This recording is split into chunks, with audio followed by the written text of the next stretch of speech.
Hi, I'm Victor Serna, the principal of Seton Catholic Prep. Over the last year, we've shared our plans to renovate the historic campus. Today, I want to give you an important update. We have a busy summer planned, and I want to share some very exciting news. I am pleased to announce that Shea Homes has selected Seton Catholic Prep as the first high school renovation project in the Diocese of Phoenix. The goal of this project is to renovate and refresh the campus that was built in the 80s and 90s.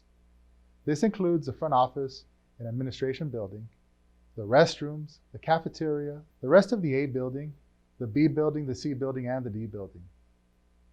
This all includes new roofs, AC systems, lighting, walls, ceilings, flooring, new furniture and fixtures, and new technology and tech infrastructures.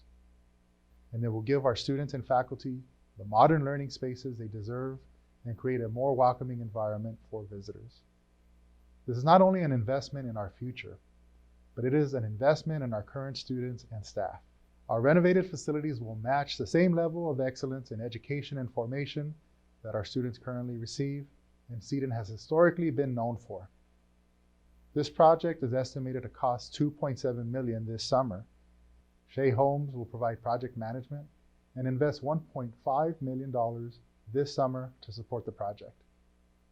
Seton will be responsible for the remaining balance to pay for this summer renovations.